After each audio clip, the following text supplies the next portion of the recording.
I tell my friends I'm bougie not because I have to be, or not because I want to be, but because I have to be. Like things have to be fresh made. Look, bring it in. They fuck with the sound, nigga. Hey, so I start rapping on conscience. Did the shit with no sponsors. I put in work in a Hyundai. Dropping that bitch on a Sunday. I put in work, imported beat out of Sweden. Killing it bit for no reason. I put in work, I put in work, I put in work, I put in work, I put in work. I'm Courtney Shady. I am a radiation therapist and a fitness enthusiast. I have a husband and a dog. Okay. So How long have you been married?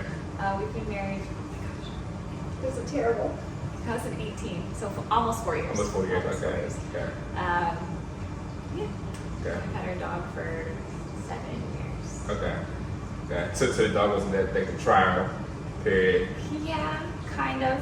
I found her on my way home from work and chased her out of the middle of an intersection. And my husband was like, you can't just... I hung out with her for an hour and a half trying to get her out of a car, like underneath the car. Okay. And my husband was like, you can't lay on the ground. It's getting dark. Like you have to come home. And then I found her again. So she came home with me that time. Okay. So yeah, she was kind of the trial. Okay. But That's good. yeah. That's good. What kind of dog is it? She's a Shih Tzu Poodle mix. So she's Okay. about She's 14 small. pounds. Okay. Yeah. She's a child. She acts like a human. So Okay. That's good. What's your name? Leia Penelope, Star Wars. Okay. Oh, wow, that's a full name. Okay. Well, I wanted Penelope, and he said, well, you know, she had a princess sweater, and we really like Star Wars. Okay. So So it that's a went together. sign. Okay. Yeah. That's cool. Anyway. That's cool. Okay. So then tell us, all right, so in terms of fitness, right? What got you into the gym, and what's that process been like for you? So honestly, fitness has always been in my life to a degree. Okay. Because I did competitive cheerleading, weight training in high school, martial arts, and so in some way it's always been there, but it took a backseat to literally everything else. Okay. That was not a main focus, and it was like, if I have time, maybe I'll do something. Okay. And then eventually, my dad was like, Courtney, you really need to lose weight. Thanks, Dad. Okay. And so I started being a little more habitual, and I did some running, and then actually started weight training in the gym. Okay.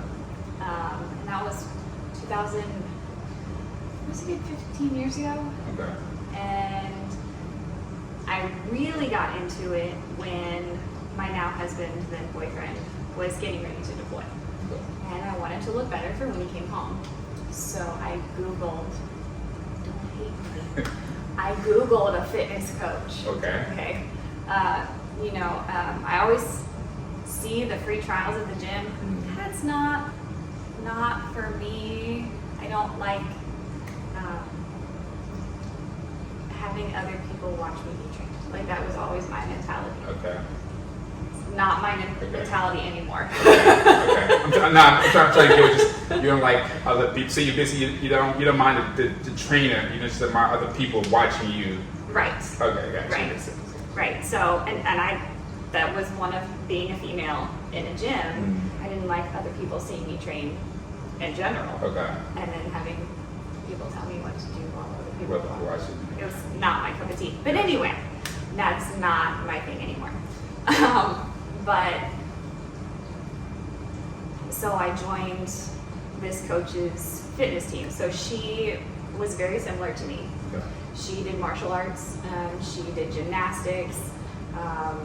So that was somewhat of my background. It's like, okay, well, if she can do it, she may know how to train my body. So I felt comfortable with her, and then I joined her team, got into it, and she's like, why don't you compete? Yeah, I'll do something I've never done before. Okay. Sure. It's in a month. Oh. Okay. Yeah, sure. Okay. And so I did it, and I kind of fell in love with it. Okay. So And when was that? 2000, 8 years ago. So Okay. How was that first experience? I learned everything not to do. Okay. Did you have a posing? How you been practicing your poses? Yes. Before? So she actually also did posing. Okay. So she did nutrition, workouts, and posing. Okay. And because she had a team, everybody was super helpful, and I actually borrowed my bikini from one of the other competitors who wasn't there that day. So that was really helpful. Okay. But it was definitely, you get to experience some of the bad sides like X-lax. Okay. And how you learn how valuable sleep really is in your nutrition. Calories and salad dressing count. Okay. Yes. Yes, they do. Unfortunately. Yes, they do. Yeah. So those are the things that I learned just in that first competition. I'm like, I could have been so much better. Okay. But it's a learning experience. Yes. And I think everybody should try that once just to see how they could push themselves. Okay. And how many shows have you done altogether? I think 9. 9 shows. Okay. 9 shows in 8 years. Okay. My first year I did 4. Okay. I wouldn't suggest it for Okay. anyone. Yeah. Yeah. That's a lot of prep work. Yes. Okay. So I did June 26th, November 8th, February 4th, and then April 5th. Okay. So they were really close together. And in that time, I also learned that I didn't really vibe with that coach. Okay.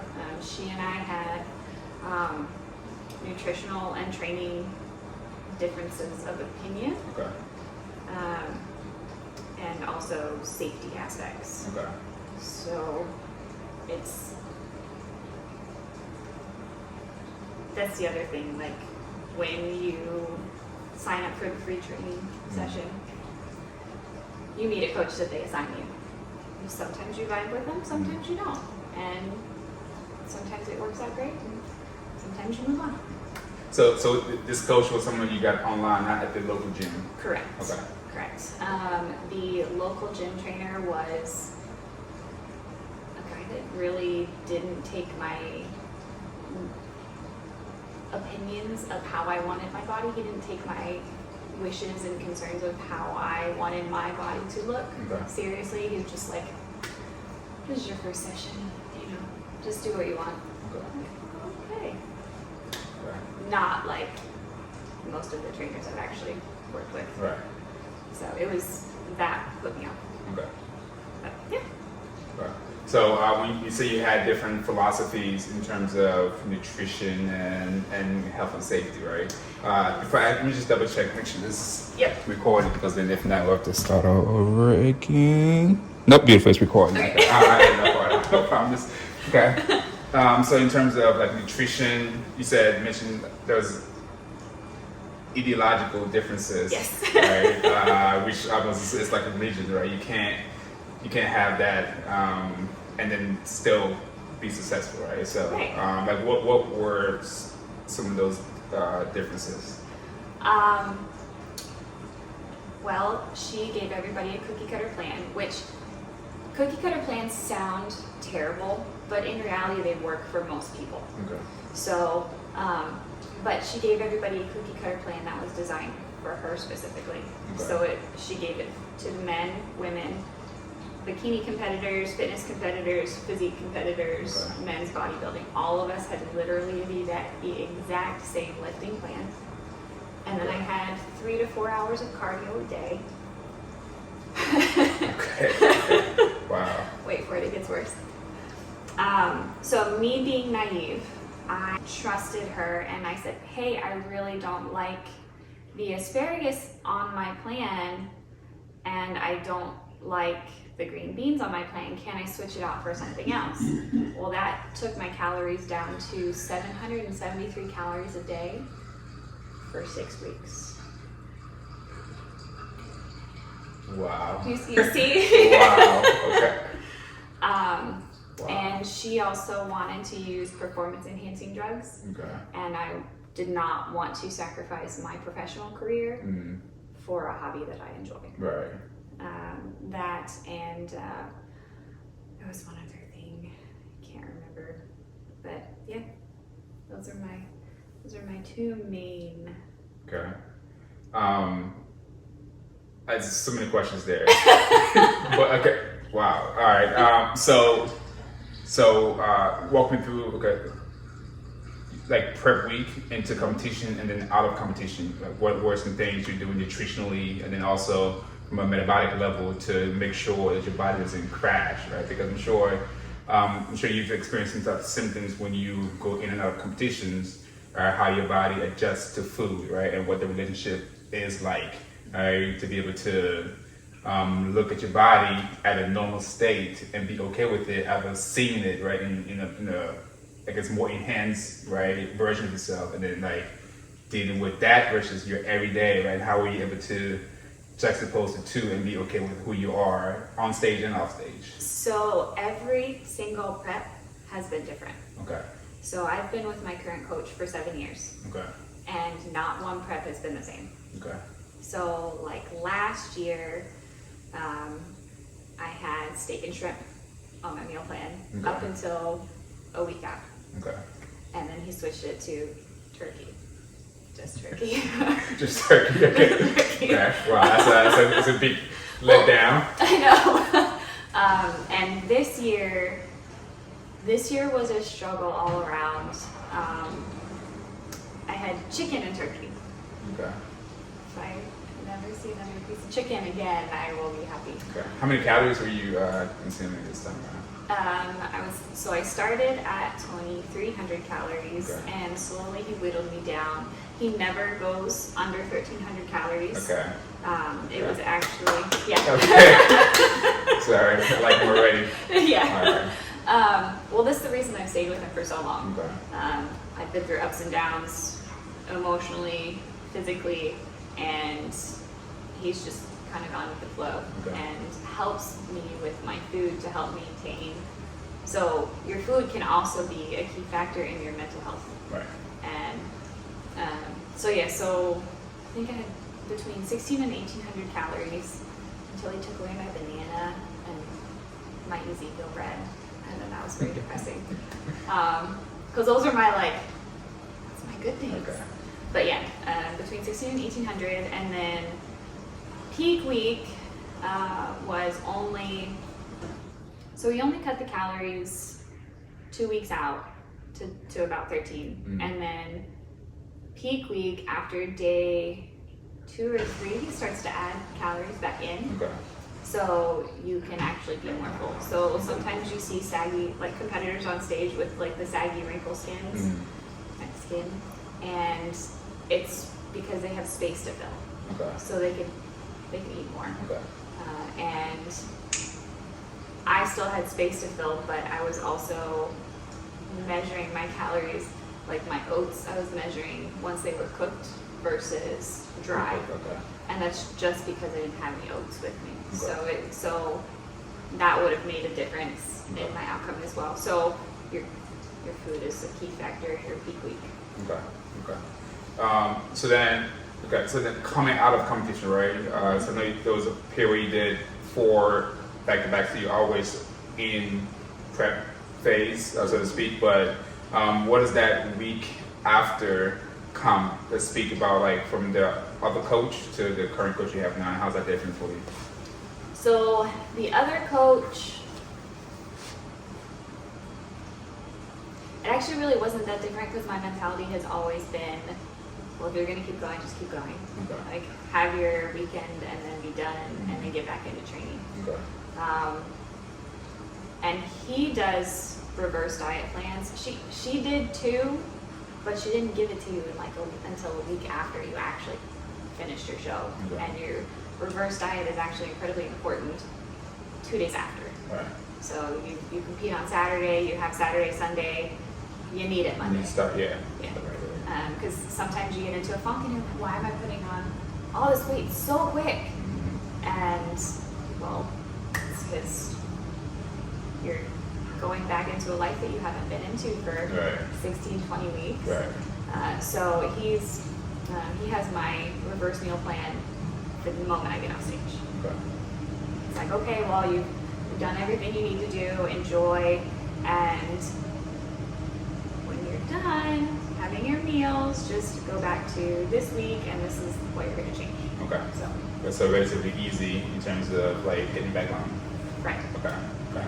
This is good. Actually, here is a main difference between the two coaches. She would give us random foods that, for like peak week and stage day, that she'd be like, oh, Swedish fish. Swedish fish is a huge thing backstage. I hate Swedish fish, I hate candy, period. So she would have like Pop-Tarts and donuts, and she's like, you gotta fill yourself with chocolate and all this. And he's like, no, just have your turkey, have your oats, and maybe a little chocolate 30 minutes before your stage. Okay. So then your body also looks different. Okay. So then in terms of backstage prep, right? Because there's a lot of different things you can do. But I've heard and seen people just drink. Okay, like the night before, just take shots. Okay, I've heard people just dehydrate themselves like 2 or 3 days out, like no water at all, very minimal as if they're fasting. Right, just a bunch of different tactics, right, that you use. What is the craziest thing you've seen in prep, and what is the different, the usual ones that you see backstage? The usual one that I see backstage, and honestly it depends on the venue, Okay. is having a shot of wine Okay. before you go on stage. Theoretically, it dries you out, right? So that's the usual one that I've seen. And Swedish fish. And I just hate those things. Yeah, that was the biggest thing. I want to know who the first person was like that tried Swedish fish and then convince somebody else, and then that's where like, why just try this specific candy? Well, I think it's because, so the other thing is honey. So Okay. you take a shot of honey, Okay. and it's the sugar that makes your muscles Right. pop, right? So someone probably just had their bag of their after show candy, and they're like, oh, well, I don't have honey, but got these fish I here. got this fish here right now. I can't wait. Yeah. Oh my gosh. So gross. Okay. But yeah, shots of honey, chocolate. But the weirdest thing is the wine. I'm so used to, the WBFF that I compete with, most of their venues are alcohol-free backstage. Okay. And so it's very rare for me to see the wine. Okay.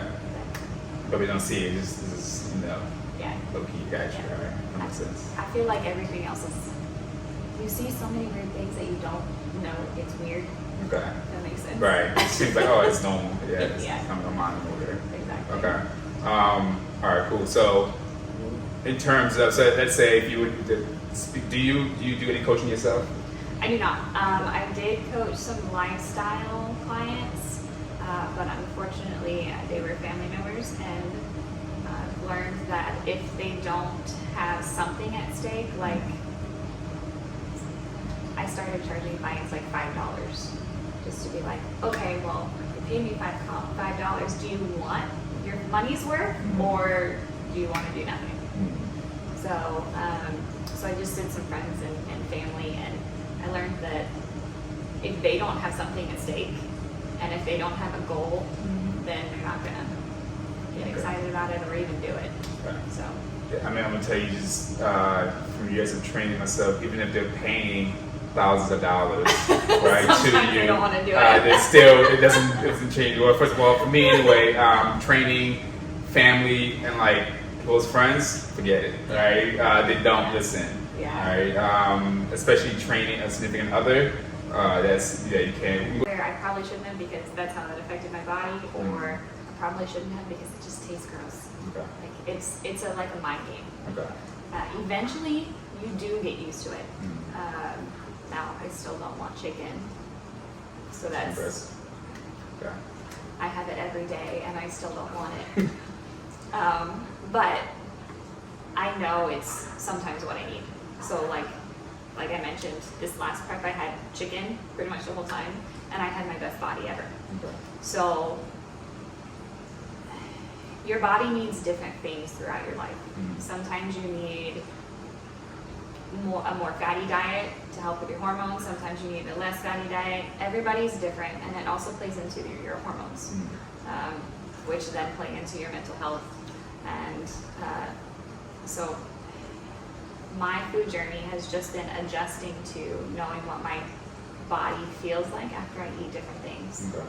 And so now I've mentally, over years, have come to the point where I'm like, I don't want that because I know I'm not going to feel good after. Okay. So, like, I grew up not eating sandwiches. I hate sandwiches. Okay. But I love bread. Okay. I love bread. It's so good. Bread and cheese are a problem. But I know that if I eat like a whole loaf of bread, like a Cheesecake Factory, Love Cheesecake Factory. right? It's so good. Yeah. Then I'm not going to feel so hot. Okay. And I can't have pasta anymore because it makes me feel like I'm on death's door. Okay. Okay. But it's my food experience is also different than the next person's food experience. Right. I'm allergic to citric acid. Okay. And that's in literally everything. That's interesting. Yeah. So that has also shaped my food experience. Okay. I tell my friends I'm bougie not because I have to be, or not because I want to be, but because I have to be. Like Okay. things have to be fresh made because it can't have a preservative Right. in it. Okay. How long have you known that? So I was born with it, but I thought I grew out of it. Okay. And then once I started competing again, and most fat burners are Okay. citric acid is a main ingredient, I started getting hives all over my hands and my feet, and my hands were literally falling apart. Okay. That's very interesting. Okay. Have you ever done like a food sensitivity test? I have not. Okay. Okay. But you really though the best way to understand. I love that you are like in touch with your body and you take time to recognize how you feel based on the food you eat. Most people don't associate that, right? It's like, oh, I get the ideas, I feel energized, I feel this, that, right? The food is your body is giving you an indication whether this is good or not so good, right? And most times, that's why we have like food poisoning, for example, right? You have your body's like, get this out of here, right? I don't want no parts of this, right? But sometimes I think, like psychologically, we don't associate that. It's just, oh, like this particular place made this food wrong. It's not the food that we blame; it's the place or whoever made the food, right? But if you have that 2 or 3 times, right, and the same foods, right, it might not be as drastic as that, but you definitely don't feel right. It just sits on you like a block. Right? That's probably an indicator, right, of something that's not quite right with your body. Right. Yeah, that's very interesting. Okay. And I think the last question I had for you then was, so you already gave your advice for the people. Just tell them how has first of all what's your end goal in terms of competition, okay? And then also like how has this process help other people around you in terms of them wanting to deliver more health and active lifestyle? Okay. I did miss one of your questions. Food is fuel. Okay. So if you, like we talked about calories, if you don't have enough, you can't. Right. You're not going to lift. Okay. So that was that one. My end goal is always a pro card. But that isn't always feasible. You know, there's every competition, there's always going to be somebody better than you. It's how you present yourself sometimes. And you may have the better body, but they may present themselves better. Okay. Or vice versa, you know. So my end goal is pro card. At one point I wanted fitness to be my entire lifestyle, but I want to keep it as my outlet. Okay. I love my job, but this needs to be something I want to enjoy. If it stops being something that I enjoy, then I'm not going to do it. Okay. So there's that. And how has it helped other people around me? So it's always been my thing. Okay. So I never really thought of how it affected others around me until people would come up and say, "Oh, I saw your photos. You're so inspirational," and yada yada yada. And I'm like, "That's awesome. I never thought of it that way." So that has become one of my new goals, is to always inspire those around me.